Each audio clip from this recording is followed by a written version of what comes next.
What's up, everybody? Welcome to Cinema Trip Reviews. I am Wyatt, and today on the show, and we talk about Alien Romulus. If you haven't already, make sure to like, share, and subscribe. Check us out on Twitter and Instagram at Cinema Trip Reviews. Also, wherever you get your podcast, drop in and leave us a good review there as well. So the day has finally come. Alien Romulus has hit theaters to a lot of critical acclaim. A lot of people are really digging the movie. A lot of people have certain opinions on that as well. Now, this is going to be a spoiler-free review. I will have a separate spoiler review that is releasing here shortly. Now, I've been super hyped for this movie ever since it was announced. I'm a big Alien franchise fan. I've actually gone back and watched all the other Alien movies leading up to this just to get hyped because it's been a while since I've actually gone back and rewatched a lot of them. Normally, I rewatch the first Alien one like maybe once a year just because that's my favorite of the whole franchise. And not only my favorite of the franchise, but also one of my favorite horror sci-fi movies in general. I love that first Alien. It's just so groundbreaking for its time. And of course, the second one, Aliens, is right there next with it.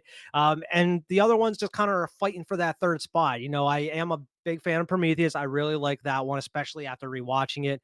I've only seen Covenant twice, including this recent rewatch, and it hasn't really gone up, in my opinion, as after all these years. And of course, 3 and 4 can also kind of be swapped around depending on how I'm feeling that day. The big question is, where does Alien Romulus lie amongst all these other Alien movies? Is it good? Is it bad? A lot of people have opinions that it is one of the best since the first two. Some people will argue that is not the case and that it has a lot of issues with it. Now, I do think this movie does have its problems. It does have its faults, but I think the good outweighs the bad in this case. I actually really enjoyed this movie. And I mean, it could just be recency bias because we haven't got an Alien movie in a long time.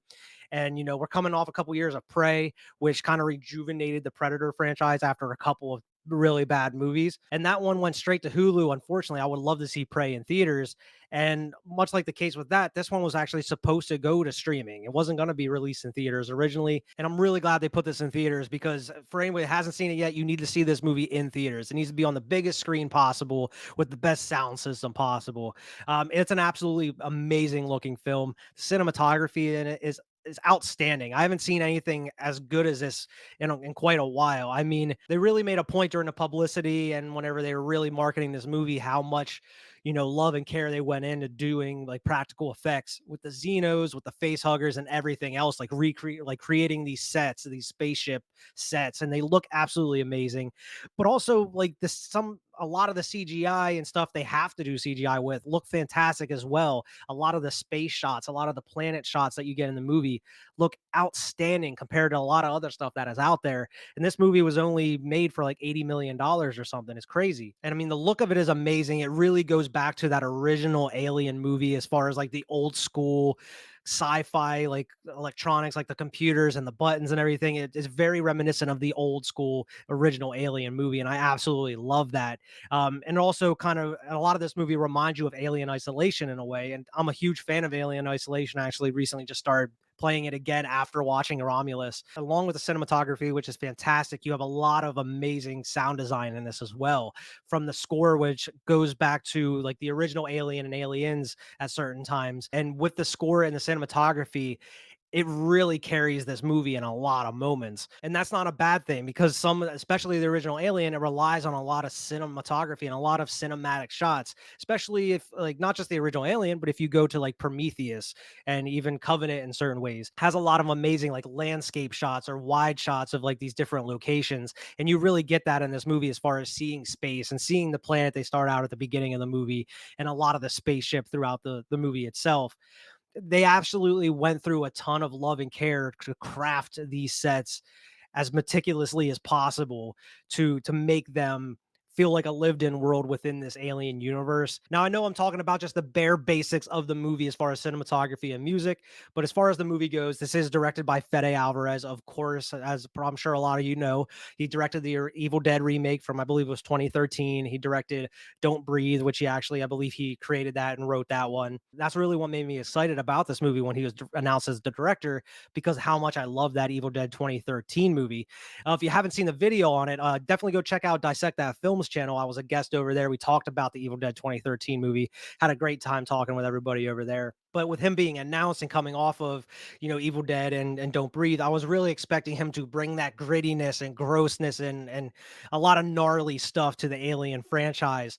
And We do get some gnarly stuff. We do get some cool effects and a lot of cool different things, but most of it is stuff that we have seen before within the Alien franchise. There's only a couple things that have been inserted into here that we haven't seen before. Some of them are a little bigger than others. There's really nothing too huge or world breaking in this movie, or groundbreaking as far as the Alien franchise goes in this movie. And that's really a lot of people's complaints I saw as far as like Twitter and a lot of the internet, the social media goes, is this movie feels like a greatest hits version of the Alien franchise. And I could kind of understand that in a way. There's a lot of elements in this movie that are lifted directly from pretty much every movie in this franchise, from Alien, Aliens 3, 4, Resurrection, to the Prometheus, prequel movies. There's a little bit of everything out of those movies sprinkled into Romulus that makes it whole. You could say that's for a good thing in a lot of parts of this movie, and a lot of parts it kind of sours it and kind of brings it down a little bit. And it gets a little bit too fan servicey, or a little bit too like fan fictiony in a way. It's kind of like its greatest weakness and greatest strength in a way is kind of the member berries of the movie. Now, for those who aren't familiar with the plot of the movie, you follow the main character Rain, played by Kaylee Spaney, and her synthetic brother Andy, who is played by David Johnson, who is easily the best part of this movie. I mean, Kaylee Spaney is great. She's fantastic in this movie. There's a couple moments in this movie that really kind of wants to give you that star power for her. Like, you can easily see like, oh, this lady's going places throughout her career. And I mean, her career is so young at this point. I'm interested to see exactly what she does going forward because of how good she is in this movie. And I can say the exact same thing about David Johnson. And I say that more so about David Johnson because he has a lot more to deal with in this movie as the synthetic, which, I mean, it seems like it's commonplace in the Alien franchise. If there's a synthetic in the movie, he's kind of going to steal the show. He's kind of the best character of these movies, unless you're Ellen Ripley, of course. And David Johnson is so great in this movie because there's so many times in it that he kind of has to switch up his acting a little bit. And I'm trying to give you the broad strokes without going into spoilers, but there's a lot more that he has to do compared to all the other actors. And that's what kind of makes him stand out above everything else, because you have to play it kind of straight because of being a synthetic or an android. You can't have too much emotion within these actions that you do. But with kind of his arc within the movie, it's amazing to see what he's able to do with this character. And that's really where I'm going to leave it at as far as that goes without getting into spoilers. But you follow these two characters, they're living on this mining planet that's run by Wayland Yutani. And Rain has been saving up all these credits to eventually get off the planet to go to a whole nother system, to a planet that actually has daylight, because this mining planet that they're on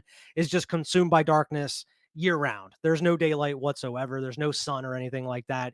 So she's trying to find a new place to call home, somewhere that's happier, because she knows what she is destined to be, or what her life is destined to be like if she stays on this planet. Unfortunately, she gets denied of being relocated and she has to stay to make up more credits, which would understandably piss somebody off. Absolutely. If you've been saving up all this money to go somewhere and then you instantly get denied, say, oh, you got to wait longer. Sorry, you're obviously going to be pissed. So she ends up running into her group of friends who say, yeah, we're trying to get out of here too. We understand what life's going to be like for us. People are dying already because of these mines, because of the whole thing was like, people weren't meant to go to space and live on all these other planets. People were supposed to just live on Earth. All these other planets aren't, made for human life to be living on.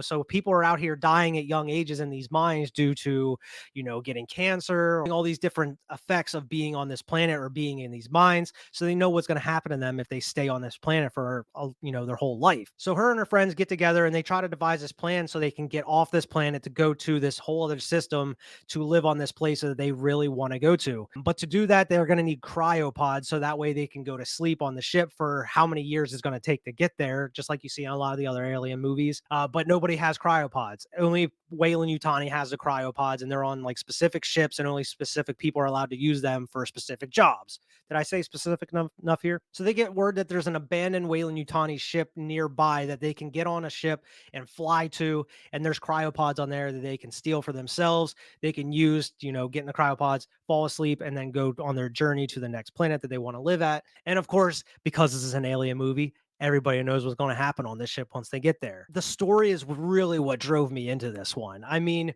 you look at all the other ones, you're kind of really there for the alien action. I love the story of the first one. I love the story of the second one because that's really what makes those movies great. The third one, If the movie was actually made better, I can understand that one being decent. 4 is a whole completely different story. And Prometheus had a lot going for it, and I really like that as kind of like a prequel to everything that's to come. But those movies don't really have the hard-hitting emotional moments like this one does. And that's really what I liked about this movie is it really makes you feel for the main characters of this movie, Rain and Andy. You really are locked into their bond. You don't want to see anything come between them, and you don't want to see anything bad happen to them. And as much as I love the character of Rain and Andy, and the depth that they have between these characters and the bond they have between them, it's kind of a detriment for the other characters you have in this movie because there's really not much to them. There's not much, you don't really know too much about these other characters, their friends that they're with. There's not much development that are with them. One specifically, the only character trait that they have is that they're pregnant, and that's really the only thing that they have going on for them in the movie. You really barely see that character much throughout the movie itself, along with the other one of the other characters who is her brother, who it's really only character thing is it's her brother and friend of the main character Rain. And you have the typical asshole person in there as well. I believe his name is Bjorn. He's the asshole character of the movie. But there's really not a lot to these other characters other than Rain and Andy. I can understand because the movie is mainly about Rain and Andy, but you would think you would want to have some depth to some of these other characters. That way it makes what happens throughout the movie a little bit more impactful, you know? Now for the title characters themselves, the aliens, the face huggers, the Xenos, what have you. They look absolutely fantastic. The practical effects look amazing on the big screen. They look great. I love the way that the face huggers look in this movie. They're a little bit bigger and they're like darker and whatnot. They look great, and they actually have their own kind of time to shine. I mean, normally you only get like one face hugger scene or something in a movie. You get so many damn face huggers in this movie, and you see it in the trailer. There's one specific scene with the face huggers that is just filled to the brim with tension, and you haven't really had a lot of that throughout the Alien franchise in most recent years. And I love having that tension and the feeling of like a ticking clock, because there's multiple ticking clocks in this movie as well, which just ramps up that tension even more. So what you see in the trailer, there is more than one alien. There's a bunch of different aliens. There's a bunch of face huggers. I feel like for the amount of aliens that are in this movie, there's not a lot done with them. I mean, you do have one specific scene that does involve a bunch of aliens. I feel like there could have done more, especially seeing what he was able to do with Evil Dead, the remake from 2013. I was expecting this movie to be far more grisly, far more brutal than it actually was. Yeah, there's a couple scenes in this movie that are kind of gross out, but it doesn't really go balls to the wall like I was kind of expecting it to do. I'm not sure if that was a by choice thing. I'm not sure if it was, an order directly from Fox, if it was like kind of a studio interfering here and there, because I do feel like the studio was interfering here and there at certain points in this movie, especially going into a lot of the fan servicey fan fiction type, member berry moments of the movie. A couple different lines in the movie that are ripped directly from a couple of the Alien movies that are just like felt kind of cringy. A couple of them worked for me. A couple of them just really fell flat. Just like why? Like why would this person even say this? Why is that even there? Type thing. I was fine with the fan servicey stuff and callbacks when it actually had an impact on the movie, and when it actually kind of had an impact on the grand scheme of things as far as the Alien franchise. But I'm not really down with the fan servicey stuff that was just kind of inserted there just to be like, oh, you remember this, you remember this, you remember this, for no good reason at all. That really fell flat for me at certain parts. But there are a couple things in there that I'm like, oh, that's very interesting that they brought that back around. Oh, that's a cool reference. Like I understand why that's in here. There's certain elements that are from these other Alien movies that are inserted here for a good reason that actually impact the story in a certain way. It just seemed like a little too much at times, and I can totally understand certain people's gripes with that. But I mean, the movie as a whole, it has a strong story. It really makes you feel for these characters and a lot of certain circumstances. It has a lot of depth to specifically Andy and Rain in this movie. I really love those characters. They really don't make Rain to be out like the new Ripley. She's her own character. And what I really like about this is, and I know a lot of people had a problem with the cast kind of being younger, like a younger generation of, actors and actresses, but it fits with the story. These kids are younger because they realize that if they stay on this mining planet, they're going to die at a young age. It's not going to work out for them in the long run. So they try to go and leave. And that's what makes the movie kind of great in the long run with the aliens, because none of these kids have experience with like weapons.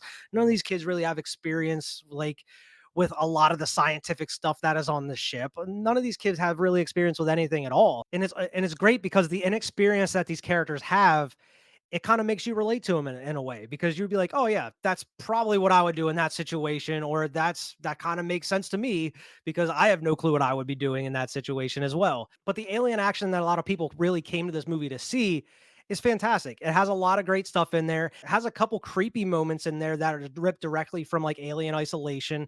I really wish they would have kind of drew that out throughout the film a little bit more, kind of an isolation, slow, creepy vibe of it, because once this movie really picks up and gets going with the aliens, it doesn't really stop. It just keeps going. It's high tension the whole time.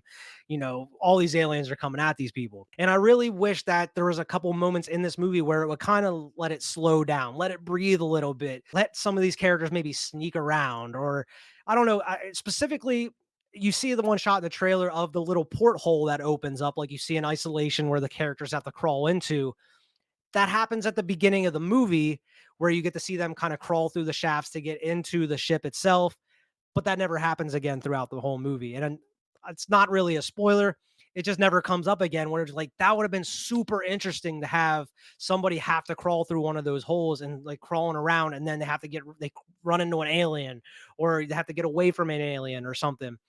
It's that kind of stuff, that isolation, atmospheric terror type thing. I wish they would have done that a lot more in the movie. There's a couple moments like that, but I wish they kind of would have let some of these scenes breathe and build a little bit, build that tension back up. Because there's only a handful of those in the movie, and I wish they would have done more with that. And that kind of goes hand in hand with my argument with the aliens not really being used to their full potential, or used enough. Like you see in the trailer, there's more than one alien. You would think they would be doing a lot more, especially with the kids that are there. And since they didn't, you would think, since there's only like 5, 6 kids in this movie, maybe you should only make it one alien that is stalking and make it a lot more creepy, a lot more tense. Because other than Alien 1 and Alien 3, I believe, all the other movies have more than one alien. It would have been cool to see just one alien inserted back into this and having them hunt down 5 or 6 kids. Because it doesn't really make sense to have a ton of different aliens for only like 5 kids. I don't know. That's just my thinking on it. Because there's a lot of face hugger action. There is a lot of different alien action in this as well. I just feel like they could have went a lot further with that. Given how many aliens there were, I was expecting them to do a lot more in the movie than they're actually did, especially given what Fede Alvarez was able to do with the Evil Dead 2013 movie. I was expecting him to really go balls out with what the aliens were capable of and what they were able to do to a lot of these people. And I was just kind of let down. And I think I kind of got my own hopes up for that in a way. I was expecting it to be a lot more gory and a lot more bloody and a lot more grisly as far as like the killings go, which just certainly isn't the case. I mean, there's some decent kills in this movie, but they're not nearly next level type shit that you would see in like Evil Dead. Now, even though I've talked about some of the bad things as far as the movie goes, like some of the fan servicey stuff and whatnot, this movie does have a couple surprises in store for you. There's certain things that haven't been introduced in the Alien franchise that are pretty interesting that I was definitely 100% here for. One specifically is in the third act, which is absolutely going to just blow people's minds away. That's like and I can easily see how the third act is going to be divisive with a lot of different people. I can see how a lot of people aren't going to like the third act of this movie, and a lot of people like myself are going to be like, "What the fuck is happening here?" And it's going to fucking blow your socks off, because I did not see the third act coming up until it was about to happen, and I was like, "Oh my god, are they really going to go here?" And they certainly did. But there's a couple moments in this movie that I feel like they built on the alien lore and built on some stuff that we haven't seen throughout the franchise. And I really wish they would have done a lot more with that. I feel like this movie had a lot of opportunity to do a lot of new things that we haven't seen before, but it really goes back to most of the stuff we have seen before, which is kind of its downfall in the end, if you want to say that. But I mean, as an Alien fan, I'm all here for it. I really liked a lot of the stuff they introduced into it, but I can easily see why this isn't going to be a lot of people's cup of tea, especially if you're looking for something new as far as the franchise goes. And that's really where you're kind of trapped between a rock and a hard place, where you had the people that were bitching about, Prometheus and Covenant because there weren't enough aliens or there wasn't enough of that alien franchise DNA in there. And then you have the people that, were sick of, the typical alien movie that wanted to go a different route and wanted something like a Prometheus. And this movie is kind of both sides slapped together. You have some of the Prometheus type storytelling and the type stuff that's in there. And you also have a lot of the stuff that we've seen throughout the Alien franchise coming up to this point. And it's pretty much every single Alien movie smashed together into one in this. And that's either going to work for some people and it's definitely not going to work for others. To me, it worked. This is easily my third favorite Alien movie right after Alien and Aliens.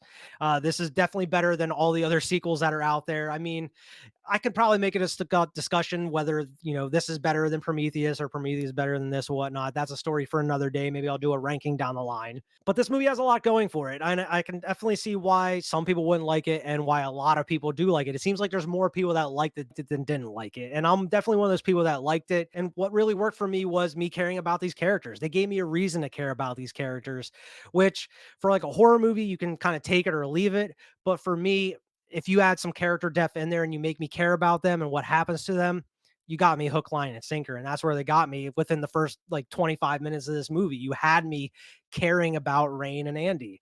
And to be honest, I am looking forward to see what happens from here. If they do make a sequel for this, I know Fede Alvarez says he has a couple ideas for it. I'm interested to see where the franchise goes from here as far as sequels go. Will they continue it from this? Where they, jump to a different point in the franchise that, to set a movie in? Who knows what they're going to plan to do?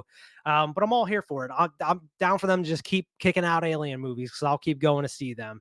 I'm down for Ridley Scott to finish that Prometheus trilogy as well. I would like to see David's story wrap up as well in the future. But that's a discussion for another day. That's where I'm going to leave my spoiler-free review here. But overall, I had a great time with this movie. The cinematography and the look of the movie is absolutely amazing. They spared no expense to go out and make this an authentic alien movie. The score in it's amazing. The acting in it is pretty damn good, especially from the main characters. The aliens in this movie are exactly what you came for. They're creepy, they're gross, they're disgusting, they're scary, they're awesome, they're the perfect organism. It's amazing to see the alien back on the big screen again. Hopefully we get another one here sooner rather than later, but I had an absolutely great time with this movie. Out of like a go see it, catch it on VOD or miss it, I'm going to say go see this one at theaters. Definitely check this one out in theaters. This definitely seen on the biggest screen possible. If you have seen the movie, definitely tell me what you thought about it in the comments below, what you liked about it, what you didn't like about it. As always, make sure to like, share, and subscribe. Check us out on Twitter and Instagram at Cinema Trip Reviews. Also, wherever you get your podcast, drop in and leave us a good review there as well. And we'll see everybody next week.